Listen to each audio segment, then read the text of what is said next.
Any plans for this evening? Perhaps a game night? It's game over, man. It's game over. Shut up. Play the game. Play it from your heart. 26 years ago, we started playing a little game. Now, we're all gonna sit down. We're gonna finish it.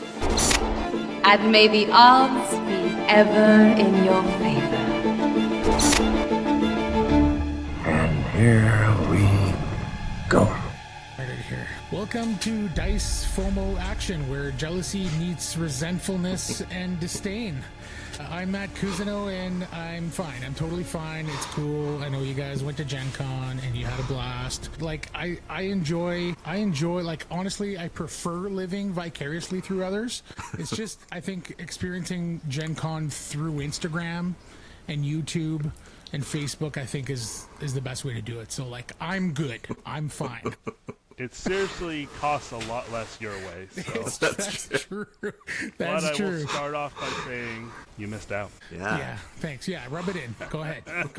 I guess that's if you had a fear of missing out, it was well founded. Fair enough. Yeah, this whole podcast is going to be the FOMO cast for me. So, but that's the whole point. I want you guys to geek out, and I want to hear all about your experiences. So today on Dice Camera Action, we have Joel Karpowitz, the Diced Onion himself, and we got Isaac Hirschfeld, two of our regular co-hosts here, and they both attended.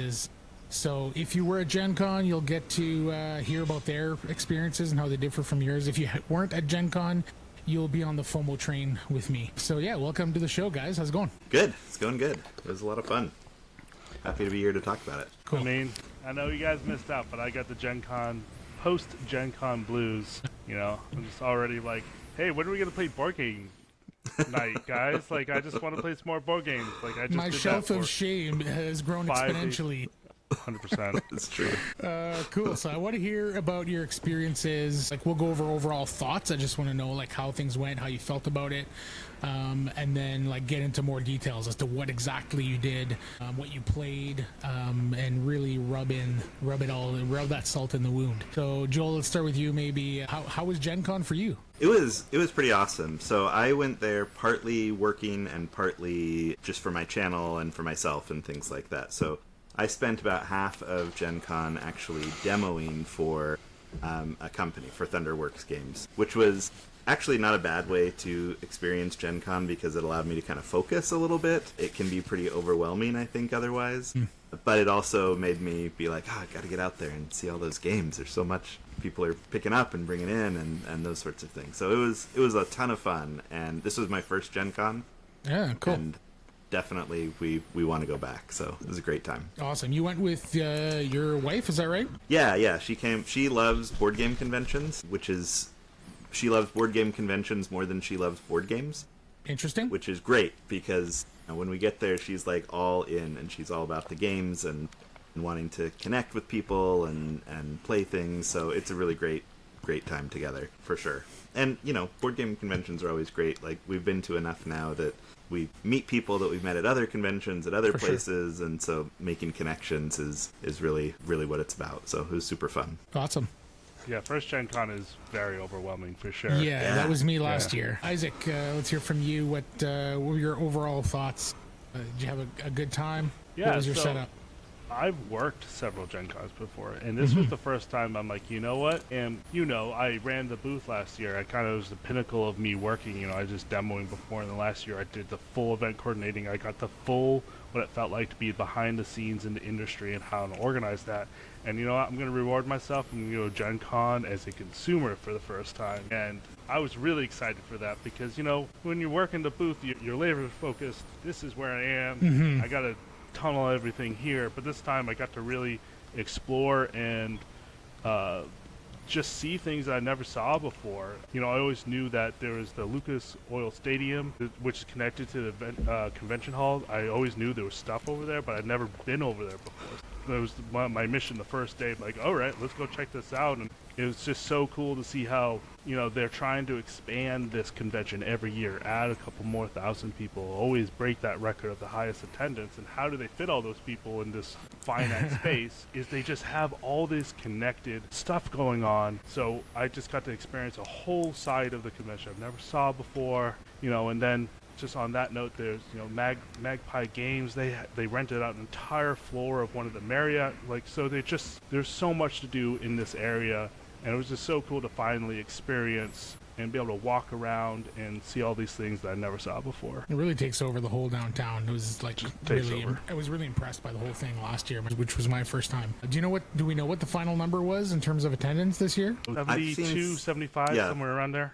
I've seen 72,000. Yeah. Okay, so right around the same number as last year. A little more. A little bit more than last year? Okay, cool. Yeah. Right on. So maybe we can go a little bit of like back and forth with like experiences or games or anything specific that you did at GenCon. So Joel, what was some of the stuff that you got into at GenCon? Well, like I said, I played a lot of games that I was demoing. So I have played Citizens of the Sparks now. Citizens of the Spark from Thunderworks, I don't know. I felt like I played it 30 times over the weekend, but always just the basic starter set. It's a game that has a lot of different types of factions that you can put into it, but there's like a recommended first game faction. So of course, demoing, that's what you're doing. So That was actually fun because I'm really excited to dig into that game a little bit deeper. I do think it's a really interesting game, very fast moving, very kind of simple in its mechanics, but there's always a lot to think about, and so I'm really excited to kind of dig into the rest of that box and see kind of what some of the more advanced groupings look like in that game. And so that was, like I said, where I spent a lot of my time, but actually just made me more excited to play the game a little bit more. So I'll start with that one just because I think that was, per minute what I did the most of during Gen Con. Cool. Yeah, I just looked it up on BGG real quick, and it's beautiful. Like the art is stunning. I didn't hear about this one. It sounds great. I love the look of it. Citizens of the Spark by Thunderworks Games. So check that out, folks. Do we know when that's coming out or when it's available or what the deal is with that one? I think it is available now on their website. I'm not sure when it will be in retail stores. Their Kickstarter for it just fulfilled, and so nice. I think it's now available. If not in stores yet, it probably will be in the next 3 or 4 weeks. Cool. And what's the feel of the game? Like, obviously, it's clearly pretty much a card game. I don't see anything other than mostly cards and a couple tokens. Yeah, it's a little tableau builder where you are pulling cards from a common selection and adding them to your little tableau, and then you activate a card. But they interact with each other in all kinds of different ways. So it could be counting the symbols, a certain type of symbol in your city, they call it, or counting the symbols in a neighbor's city, or stealing from a neighbor, or just drawing more cards. And so you're trying to build up this effective engine in some way, because the strength of an action you perform is dependent on how many of that card you have. And so it's also got a lead and follow mechanism. So there's really no downtime, right? So you do your turn, and then everyone around the table has the chance to follow you and do that same action if they have the same card you played. And then your neighbor goes, and you have a chance to follow. So it's very snappy and very, very fast moving overall, which was really great. So we would play 5-player games, a full game in 45 minutes and things, which makes it kind of nice for kind of fitting in some of those awkward time chunks you sometimes have at a game night. So yeah, that's a little bit about it. Cool. Yeah, it looks cool. Yeah, it does. Just keeping my eye on that one for sure. Isaac, tell us about something. Tell us about something cool. The first find that I had, that I went in purposely not trying to hype myself up about anything particular too much. Just so happened to call off Encounter All Play in the stadium, and they just had an open slot. So I was like, hey, can I sit down even though I have an event ticket? They're like, sure. And then I got to play Twinkle Twinkle, which is Eamon's new game, the gentleman that made Gnome Hollow. It's a tile-laying game. There's adjacencies to it. There's nothing particularly unique about this game. I'm going to put that out there. But for some reason, it just clicked so hard for me. The production value is really good. The market which you draft tiles from and the turn order is just so smooth. And I don't know, the scoring conditions was just so puzzly. I just fell in love with it instantly, and I can't quantify it more than that. It just, the charm hit me and I was down. Cool. And complexity wise, I'm looking at it now, it looks low. Okay. Yeah, I was gonna say it looks fairly simple, but it's very simple. Okay. And you can change the scoring mechanisms based upon what expansions or mismatch what tiles you're using in the game, and you just put them on your side of your board, so then you can we're scoring asteroids this way this game. I got the module that puts little alien UFOs on there, and those score differently. Just a bunch of little scoring mechanisms all layered on top of each other, and you're constantly getting yourself in your own way, similar to maybe Calico, Where just like Okay. you're getting points, and then you're like, oh, I just screwed myself later in the game. It feels good and bad at Right. the same time. Yeah. And then, like, the complexity of the game is simple, but is there a good, really solid puzzle there, like Calico, for example? Yeah, definitely. That's exactly Okay. what I'm saying. Like, the rules are incredibly light, but just, you have There's still game there. I think there's 5 scoring layers, which just, the infinite complexity. Black hole. The black hole tile, for example, it gives you 5 points, but if it's next to a planet, the planet doesn't score, right? So there's good ways of getting points and then ways of screwing yourself up, and I like that puzzle. Okay, cool. Joel, you got something cool? Yeah, so I played from Lucky Duck We're Sinking, which is an interesting one. I'd not heard of it before Gen Con, and Same. like Isaac, I went in not really with a plan or anything like that. I was like, I'm just going to experience it and see what I see here. And We're Sinking, I got to play a 6-player game of it, and Nice. it's a semi-co-op game where there's a little bit of bluffing. So basically you are pirates on a ship, and you're trying to defeat the monster that is attacking the ship while also gathering treasure. And if you defeat the monster, then the person with the most treasure wins at the end. But if you don't, and the ship sinks, then the player who has the fewest cards in their hand is the only one who survives, right? Because everybody else is too weighed down with treasure. They sink with the ship. And so there's this balance of like, do I think I'm winning right now, in which case, I want to defeat this monster, or do I think I'm maybe not in the lead, so I'm going to try and get rid of as many cards as I can and let the ship sink. And so there's like 4 different actions you can choose, and you place a little token on which one you're going to do, but you place it face down and you can lie. So you could be like, hey, we need to bail out the ship, let's get 3 people bailing out the ship and 2 people using the cannons to attack the monster, and doing whatever, I can't remember, I think fixing repairs is another one of the Right. actions there. And so you can be like, yeah, I'm going to do that. And then everybody kind of makes that plan, and then you reveal, and you're like, oh, actually, I'm going to go pick up treasure instead. Just kidding. And so it's not the kind of game I typically gravitate towards, but I had a lot of fun playing with it. And, it's one of those games where everybody starts out, like, feeling things out, playing it straight, and then the first time somebody bluffs and, like, screws everybody over, you're like, oh, okay, the gloves are off now. So now I realize I'm out for myself here a little bit. So Right. very, very light overall, right? Not super complex at all, but a lot of fun. And there's a nice little table presence too, because it has a plastic ship, pirate ship, right in the middle of the table. And as it sinks, you take off layers, and so it gets lower and lower, and you reveal treasures underneath. And we just had a great time with it. Unexpected hit for us. We sat down with some friends, and then some of their friends showed up. So I was like, well, what do we have here that plays 6 players? And it was a great fit. Yeah, Cool. I actually saw that one. I was in line to play it at the Lucky Ducks booth, and I'm watching it, and I'm like, wow, this is so interesting and way too stressful. I don't want to play this right now.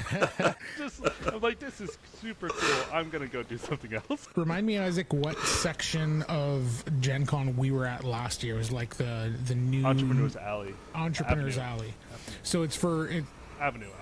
Avenue, okay. So Yeah. that was the spot for all like, kind of new publishers and people who have never had a booth or whatever at Gen Con that kind of want to be, I guess, introduced to the con and to the people. So we were there last year with Dragonet Games and My Game Kyperium. Nice. And so it was, what's it called? Entrepreneurs Avenue? Avenue, yeah. Avenue. So one alley over, or boulevard over maybe, those guys were there. We're sinking. So I saw them last year, and I went and chatted with the designer, and I didn't play, but I watched another group was kind of playing it a couple of rounds to get a feel for it, and it looked like really interesting. And you're right, the toy factor and the look of it is really cool, and it really looks like that ship is sinking round by round. It looked like a really neat game, and I almost picked it up, and it was just like I ran out of money or time or something and never made it back around to purchase it. So yeah, cool. I'm glad they were back there this year and still making noise. So that's great. Yeah, I mean, if they're being reprinted by Lucky Ducks, this is gonna go retail, so you'll see it, right? Awesome. Yeah, for sure. Anybody who's got that partnership with Lucky Ducks, you'll see more of it. For Speaking sure. of Entrepreneurs Alley, quick shout out the Galactic Cruise guys, Kinson Key, were at Entrepreneurs Avenue, and they were absolutely killing it, as always. Yes. And you guys talked about it a lot, so I won't talk about the game too much, but it was good to see them being successful. Yeah, they're killing it in all aspects. Like, they've got their head wrapped around this industry. I feel like they really know, not just the game design side of things, because they made a legitimately great game, but they seem to be doing excellent in the marketing and the presence and the community engagement and everything else that goes with being a really good publisher. So yeah, hats off to Kinson Key Games. They're doing a great job over there, and they're great guys too. I went over and like, oh, Isaac, and they like high-fived me before I even said anything. So they remember the small fish too. So yeah, absolutely. So that was a pickup for me this year. I haven't played it yet, but that was one I definitely came home with. It's a treat. That's a treat. Good one. Nice. Good one for like sure. A really complex, hard to digest treat at first, but at some point it goes down smooth. Yeah, it is. There's a lot of moving pieces, but I feel like once you've done every section of the game once, like you've kind of tested all the areas of the game, very, very intuitive because of how well it's like thematically ingrained into the mechanisms. Right. Yeah. Nice. Looking forward to hearing your thoughts on that one, Joel. The definitely. next game I wanted to talk about was actually the one that I was hyped for. So last year I got to play at last GenCon, I got to play a prototype, and then this year to see it released was really exciting. It's called 12 Rivers, and I think this has already spun up some hype, so I'm really happy to see this being talked about. So this is a Good Games publishing game. It has this kind of pretty unique marble rolling mechanism where you have all these marbles at the top of a slanted board with a gate, and then you take turns taking your turn pieces and blocking sections of the river, all these various branches of the river, and then once everyone's placed all their tokens, you remove the blocker, the marbles roll down, and then if your tile blocks the marble, you get to choose one of the ones there. So and then the marbles have different point values, and then you use these marbles to do this kind of order fulfillment. So you're always trying to get certain marbles based on different end of game scoring conditions, and there's a little bit of a trying to figure out, do I go higher in the river because it costs me resources to do that versus going low in the river, get less valuable marbles, but I use less resources to do it. And there's definitely some moments of cleverness where you kind of hold back to get these action cards and then use these action cards to pull off a bigger move and to kind of outmaneuver your opponents. I really enjoy this. Beautiful production. I mean, they sold out so fast. It was insane how quickly. I knew this was here. It was the first thing I was doing Thursday morning go there, and it was already a line when I got to the booth at 10:03. Like, no joke. I was 15th in line, and they're like, oh my God, Isaac, thank you that you got here so quickly because I didn't know if I was going to have a copy for you when I got there. I'm like, thank goodness. Because playtested, like I said, playtested it last year, and I'm like, I'm going to get this as soon as it comes out. This is when I saw a lot of hype, like I said, the way that I like to experience Gen Con is vicariously through Instagram and Facebook, and I saw this a ton in the not only in the like posts and stuff, but also like people's hauls, right? People are posting their Gen Con hauls. I got my own local game store haul that I'm happy about, but it definitely didn't include any of these hot new games. But yeah, that's one that I saw a ton of, and I was like, when you first look at it, you see the marbles and stuff and you think, okay, toy factor, is it just a gimmick? Those thoughts always cross my mind when you see those kinds of things. I'm super happy to hear that it's more than just a gimmick, and there's more behind it. So that's awesome. I'm excited. It definitely is like, check it out. This is just to get your attention? No, it's integral to the game, right? That this gravity mechanism, if that wasn't there, this game doesn't exist. So right. I wonder, like, I haven't played Barrage, but it reminds me of Barrage a little bit. Like, is that sort of the setup of Barrage where like stuff comes down to build dams? So I can't tell you haven't either. Okay, so we're not getting anywhere here. Joel, can you save us here or what?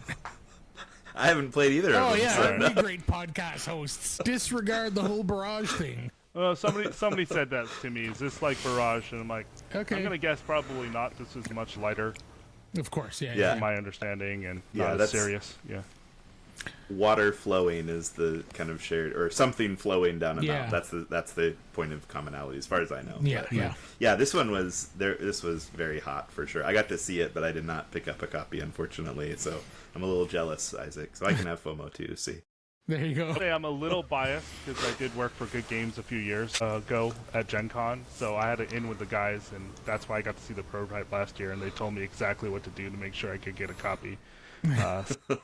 Nice. All right, Joel, Awesome. your turn to one up Isaac. Do something cooler than that. I don't know if this is a one-up or cooler, because this is like right down the middle of, I think, what'll be a huge seller. But like, I was really excited to try and buy Star Wars Battle for Hoth, the re-implementation of the Memoir 44 system, which I've never played actually, but we sat down to do a demo of it, and it is so like thematic, and the production is so lovely. Days of Wonder, obviously, they always know how to make an appealing package. And they had like a giant version of it out that you could demo and see. I just did the regular version, but like, it's, as a Star Wars fan, that was definitely a highlight for me, that we are excited to get to the table pretty quickly here if we can. Empire Strikes Back is my favorite of the Star Wars movies, so I was pretty excited about that one. It's funny, yeah. So I wanted to check it out too, and I went up to the booth. I was way too late on a Friday.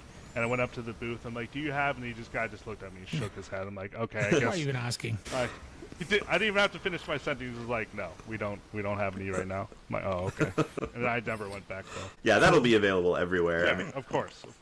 I was excited, and I was happy to buy it, but like, it was not one you have to, it'll be there in 2 weeks. Yeah, so. but I wanted to see it now. Yeah, now is better. It's fine. Like, I understand. I'll see it later. I do want to do a Star Wars episode at some point, like a probably pick a game or two or whatever, and have like a Star Wars extravaganza where we like rate our favorite Star Wars stuff and argue about why you're wrong about The Last Jedi and everything else. So we'll have to do one of these episodes at some point. It's just like a bunch of nerds yelling at each other about silly things. I guarantee you guys will all hate me by the end of that. I don't think I have the most popular opinions either on Star Wars. Oh, okay. So I feel a little better about that then. I think the one thing we can all agree on is how incredible Andor is. Are you guys with me on that? Oh one? yeah, absolutely. Some of the absolute best Star Wars stuff. Yeah, season 2 is just as good. Just as good. Yeah, watch it. It's awesome. Yeah. Isaac, what do you got for us? So something actually Andrew told me to get, and I won't talk about it too much because I know he actually wants to do a full episode on this, was Ofrenda. Oh yeah. So Ofrenda? Ofrenda. Spell that for me. Ofrenda. Yeah. Great game. So basically, a Coco in a board game. So you have your Ofrenda. You're drafting. You have your pictures. like, that's a thing, Ofrenda? Yes. You can tell us. Did you ever see the movie of Coco? I actually haven't. I'm a huge Pixar guy. What? I know. I'm a huge Pixar guy too. It's one that just slipped through the cracks, and it's been on my watch list forever. And that's a built-in episode. Ofrenda and Coco is like, it's perfect. Okay, we'll do it for sure. So, at some point. Just real quick, an ofrenda is where you put pictures and you remember your ancestors that have passed away. You put their pictures up there and some of their favorite things, particularly around Dias de Muertos. So in the board game, you're drafting pictures of your loved ones, and you're trying to light the candle on their pictures by having meet the scoring condition for the card. So this card wants to be next to this other types of cards. And if you achieve that, you flip it over to its lit side, and now it's going to score for you. So it's like cards, but it's really tile laying in a sense. But once again, just like I was saying with Twinkle Twinkle, you get your own way, and but that's fun. That's fun tension for me. I like that, and it's just charming. You have these little like flower tokens and candle tokens that give other scoring conditions. It's good. Cool. I need to stop talking about it because we're going to do an episode about it. I'm sure Andrew will want to. Did you play it too, Joel? I played it. I got it as a review copy and played it a month or two ago. But it's great, and yeah, definitely one to seek out. I think it's one of those games where the scoring conditions are always such that you're like, wait, if I place this one, then I can't score this one that I was going to be my big scorer. And so do I place this? What else can I do?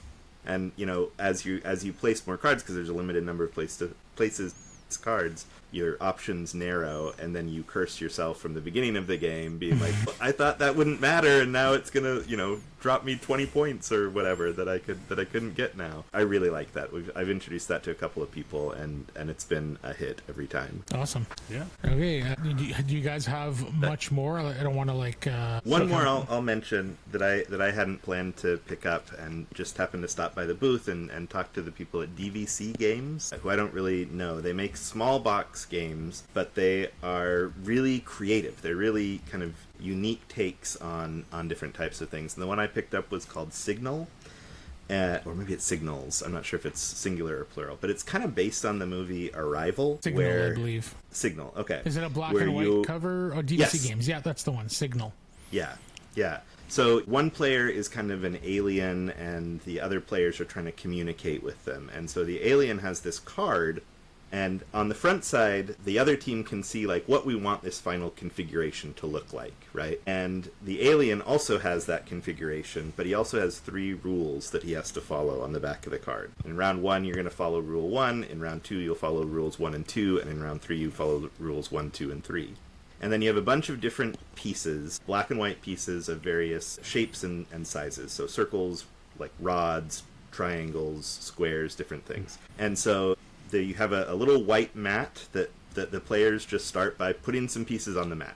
You can't put the end formation as your initial guess, but so players just put down some pieces, and then the alien looks at their rules and manipulates the pieces. And so the other players are trying to figure out like what is the rule that alien is following, and then how can we put pieces on the mat so that when the alien manipulates those pieces, they end up in the formation we want them to be. Neat. And so there's a weird sort of give and take of like, the first one of the rules that I had was like, if there are 2 black discs, replace them with a white disc. But if there are, aren't at least 2 black discs on the mat, take everything off the mat. And so the first thing they put out, I just like clear the mat, and they're like, what? How are we supposed to do anything with this? And trial and error, they start to figure out like, oh wait, okay, these pieces are being manipulated this way and these others aren't. The last game we played, there was a rule that the person who was playing the alien was like, we'd figured out rules 1 and 2. Each round is adding a new rule in. Right. So we'd figure out the first two rules, and in round 3, he was like, there's just no way they're going to get this. And randomly someone's like, well, what if we put this piece here and just try it and see what happens? And like, that was the one thing we needed in order for it to work. And so there's this weird sense of like connection that's happening as you're playing it. So we had a lot of fun, and I love Arrival. I think it's a great movie. Yeah. It's kind of thematically exciting too, and a beautiful little production. The art is really unique. The pieces are really basic. It looks very abstract, and yet it all comes together in some really fun ways. And there's like maybe 30 cards in the box, so 30 different types of kind of communication opportunities that you're setting up. And so I think a fair amount of replayability with it also. By the time you've played through card 30, you hopefully probably have forgotten a little bit about card 1. So. Right, and do you know anything about like release for this one? I don't know any release information. You know what? They were selling it. I'm looking at Board Game Oracle. That's just a website that I use that like has stock for all the stores and stuff, and looks like it's just available to purchase.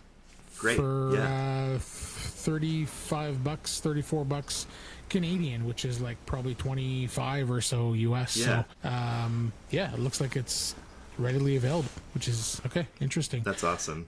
And worth the purchase, you're thinking? It's a good one? I think if you like that kind of cooperative, like try and communicate. I mean, I know there's several games in that genre now, but if you enjoy that, I think it was a lot of fun. I was really happy with it. Yeah, it reminds me of Things and Rings, but with like shapes and rules instead. I don't know if you've played that one. Yeah, I like that one a lot too. Yeah, Things and Rings is really good, but it's a game that fails at a pretty high percentage. And by high percentage, I mean it still succeeds more often than not. But I feel like a good 15-20% of the time, it just like the game fails. It just does not work. The people are completely incapable of figuring out the criteria for whatever reason. And then it just goes too long, and people are guessing, and it just goes until one person guessed right for the 5 cards, you know. So that happens not a huge percentage of the time, but it does happen fairly frequently. And I'm just wondering if you've played, like, did you just play it the one time, or Things in Rings or Signal? no, the Signal? Signal, we played 3 rounds of it. So 3 games of it. 3 games, So okay. we had enough, yeah. And I will say, the one downside for me was actually we got most of them sooner than I expected us to. And so I don't know if that was just like lucky placement or what. But we ended up, it says like a good score. You score for how many guesses are remaining of your 10 guesses each time. And a good score for the end of the game is to have scored 20 points or so. And I feel like we were in that 20-point region with all 3 games. And so I do wonder if maybe it could be a little more complex in some ways, but it was we enjoyed all 3 plays regardless. And everybody was happy to keep playing it. I do want to review Arrival as a movie at some point. It's one of my all-time favorite movies. Oh yeah, it's classic. So yeah, at some point we'll have to find a pairing for it, and maybe that fits the bill. So we'll see. Yeah, maybe. What you got, Isaac? Cool. The rest for me was mostly catching up on things that I've already missed. I got to play Moon Rollers for the first time, which was... Moon Rollers or Moonrakers? Moon Rollers. Moon Rollers. Yeah. What's that? So it's Moonrakers without the negotiation. And you roll so it dice is actually the same. And then you don't have to... You're rolling dice. It's a push your luck with dice. No negotiation. You're just kind of doing an order fulfillment sort of thing. And I thought Moonrakers was really great, but I don't like the negotiation, which is the main reason why people play it. So that's why Moon Rollers hit for me. Takes that aspect out of it for me. So I enjoyed that. I got to see a pre-production copy of Ivy Studios' Realm of Reckoning. That looks really interesting. So I'm looking forward to that. You know, the Kickstarter ended not too long ago, so I'm not going to talk about that too much because that's far in the future. Let's see what else. I got to play Transgalactica for the first time, which I'd love to hear about that because I've heard so many mixed things. So covering the whole gamut, good to bad. So what's interesting about this is I feel like a lot of people said it was bad. Well, it could have been better, and I think that's fair to say it's not Game of the Year. But I enjoyed the journey of that. The board looks really busy, but it's actually not too hard. It's not as heavy as you first present, but it's definitely not a light game. So that was all right. I definitely want to play it again before I say whether I liked it or not. And then let's see, what else did I grab? I grabbed Critter Kitchen. It's like Sendara Tang's art is just amazing. Grabs my attention every time. Same artist that did Flamecraft. Yeah, I was gonna say it looks very Flamecraft-esque. Yeah, it's the same artist. Really cute. And then the last thing I'll just quickly mention is actually this is new. I grabbed Compile Volume 2. Oh, so jealous. We talked about Compile Volume 1. So the big shit with Volume 2 is, while Volume 1, all of the cards are mostly about increasing your own gain. Volume 2, the protocols are much more about synergizing off of your opponent's cards. So it's a lot more about looking across the table. I haven't played it a lot enough to get a full sense of it, but I could tell, like, oh, this is trying to get me to pay attention to your cards as opposed to just paying attention to if you're winning. Right. So pretty interesting. Okay, and is it a situation where you can mix the cards in with the cards of Compile Main 1? So I haven't got that far yet. I just played it at the convention. I played it at the convention. I haven't even opened my personal box yet, so I don't know. I didn't have time to ask the questions. The guy was I assume the format's the same. You got your 3 kind of arenas and You're battling down the lines. Yeah. Okay, and when you draft your what are they called again? The protocols. They come with a stack of X amount of 12 cards or whatever it is, and so it's all the same format. Format's the same, just the effects on the cards. The keywords are different. Right. Yeah. So I can't imagine. Did you see anything in the game that would where it would be it wouldn't make sense at all to mix with Compile 1? Like just off the top of your head, does it seem like it would work? Not in the demo that I did. So I would say it would still work. You think it works? Okay. I had the feeling it's not going to be 100% balanced, right? Because I just feel like one's manipulating off of trying to do their own thing, while one set was trying to score off of you. Score is not the right word. Synergize off your own stuff. Right. Versus synergizing potentially. I'll look into it more. I gotta play it more before I get a sense of it, so I don't want to say that too much yet. But yeah, it's have you interesting. played Compile, Joel? I haven't. It's cool. Picked up a copy of Compile 2 also, but I have not played 1 yet. Yeah. I've heard only good things. Yeah, I think the release date is fairly soon. I think I even saw it was supposed to be in August. Hopefully it's going to be available shortly here in Canada. Cool. Anything else? Can I mention... Yeah, go ahead.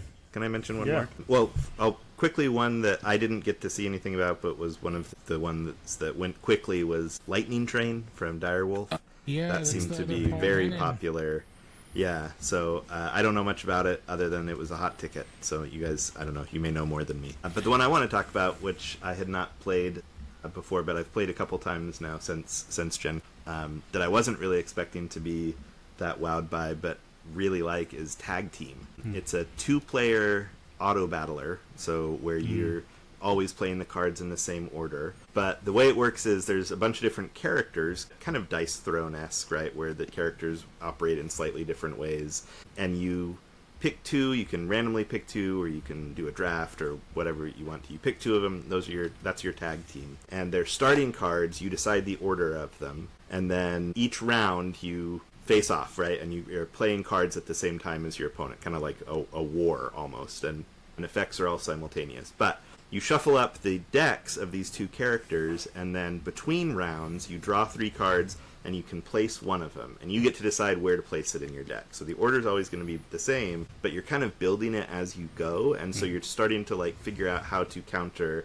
I know their first card is an attack card, so I'm going to put a defense card as my first card, and then turns out they actually switch their first card too, and so now you're defending, something that is actually doing direct damage, and your defense doesn't do anything, and so it was really clever. So far in the 2 games that we've played, we found it really clever and interesting, because at a certain point the decks get big enough that you're like, I don't know where the best place to put this one is anymore, so I'm going to try it here, and then you're like, wait, I've thrown off my entire rhythm that I had going, and now all my attacks are hitting their defense cards and things like that. It's a lot of fun, really kind of appealing artwork and stuff like that, that I hadn't heard anything about prior to this, and have really been pleased after a couple of games. Just, pretty short 2-player game, probably 15-20 minutes. And it's from Scorpion Mask, the people that did, I think, what's the airplane piloting one that's the 2-player game? Oh, Sky Team. Sky Team, yeah. All I could think was Skybound. I'm like, that's not Skybound. Sky Team. Yeah, same people that did Sky Team. So, like, I feel like they've got kind of a good handle on 2-player games that work pretty well. And this one did more than I expected it to. So that was one of my big surprises that I've really enjoyed. I love Their to see that there's more publisher, actually. Scorpion Masqué, based out of Montreal, Quebec. Cool. Oh, well, pretend that I didn't give a terrible Americanized pronunciation of that there. All good. I think most of the audience is going to be on your side of this than mine. I love that there's these more auto battlers coming out. Right?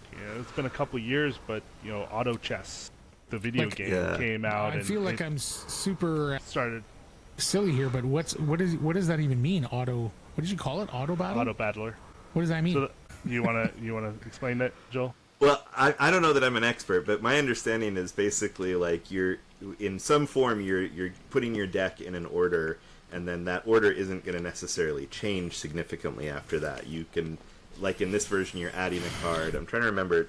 Champions was kind of one of the first that I saw in board game form. Yes. And I think you're adding in new cards to that one also, but I can't remember if you're shuffling them up or what. But I think usually you're not shuffling them. That's kind of the key, right? So you could even kind of go, if you want to go further back, what's that? It's a hexagon, Nero. No, Niroshima Hex? Niroshima Hex. Niroshima Hex has a little bit of auto battle. Somehow your ramblings made sense to me. I knew it was there. But the idea is you set up the game state and then the game plays itself. That's the idea of an auto battler. I have played Niroshima Hex, so now it's like fully... That's a good description. Right. Very, so very good. A couple years ago, that one. I can't say it right now. Niroshima Hex.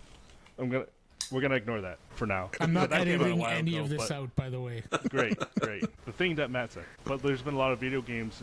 It's been years now that came out that really popularized that concept, and it makes sense about now is when a lot of board games are starting to catch up to it, because it just seems to be a trend. But the big one that started it all, at least in the video games, was called Auto Chess, and the idea is that you have characters that you draft with your money, and then they do an ability, and then you place it on a chessboard, and then they have an automatic movement set they do. It's a lot of math that the computer's doing, obviously, but they do attacks, and they move around, and if you win, you get more money, and then you can buy more characters and stuff.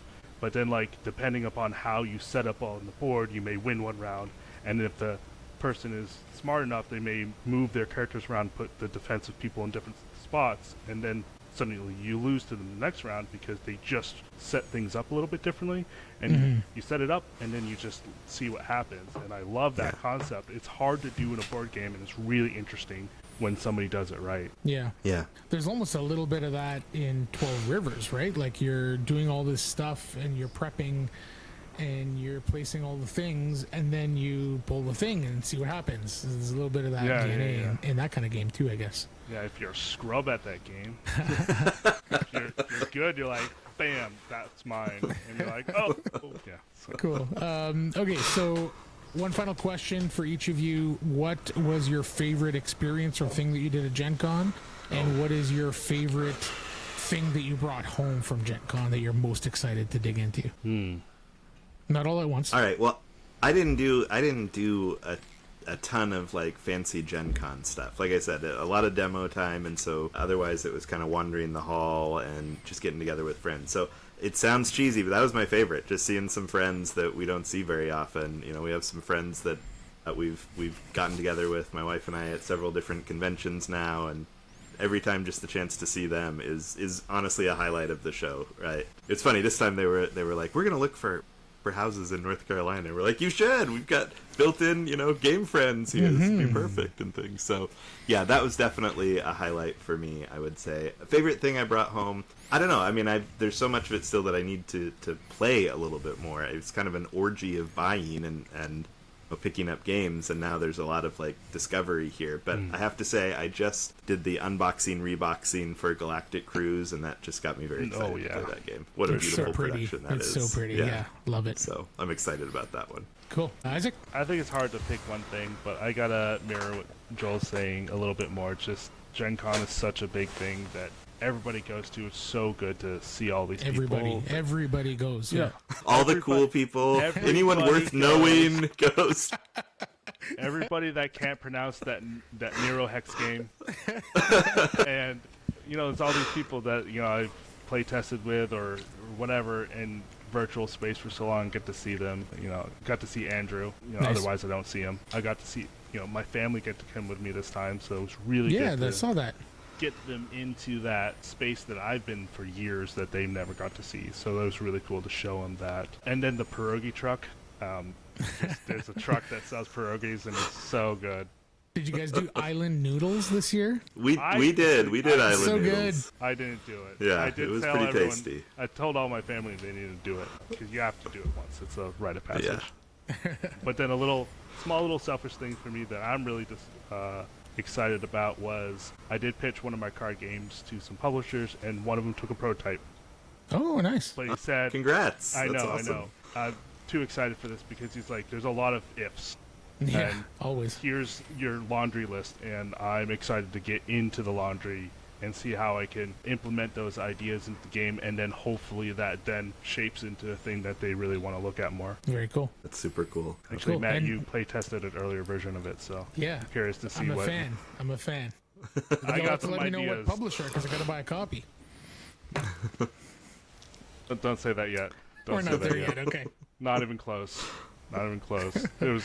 He did not say yes. All right. Yeah, It's just like, fair. all right, I'm gonna keep this. That's a win. Hey, you gotta celebrate the small victories, man. Exactly. Every little victory is contributes for sure. Right. Cool. Right. And then he'll say no, and then I'll be devastated. Hey man, So it's every all no good. is what's that old sales saying? Every no is one no closer to a yes or some BS. Sure. Something like that. Cool. And what's your thing that you're most excited to crack open and explore, Isaac? Well, so actually, I'm gonna say I think Transgalactica. I really want to open it up and play that a lot more because I know the mixed reviews are so much, and I'm more curious to see where my opinion will land on it after I played it more. I'm like, that was my most anticipated game of the year based on the designers. Oh, yeah. the look of it and the theme, I was like, this looks like exactly my jam. And then I started to hear, mixed reviews and stuff. So I'm like, hey, I guess I'm just going to wait on this and see what people that I'm closer to, that I trust more, kind of tell me about it. And, hopefully I get a chance to play it and then kind of try before I buy. But yeah, I'm like this really disappointed that it wasn't a hit the way that I was hoping it would be. But I'll have to try it at some point for sure. Because, again, it's like those designers have a track record. I'm a fan of some of their other games. It looks great, the theme, all that stuff. I'm still excited about it. I'm just a little bit more lukewarm than I was originally. Yeah. So, I mean, if it doesn't hit for me, I'll send it your way. Okay, any final thoughts on GenCon 2025? I'll trade it for that Thunder Road that's above your head there. No way. That's the all-in big box maximum chrome. I played it for the first time edition at GenCon this year. It was great. So fun. It's such a blast. Yeah. That's another special that we want to do at some point is a Mad Max special with Thunder Road Vendetta. So that's going to be on the hit list too for podcasts coming up. So nice. Yeah. I'm excited to talk about that one eventually. Overall, GenCon was great. Had an absolute blast. I mean, for me, it might have been the best GenCon because I was playing games instead of demoing them. So,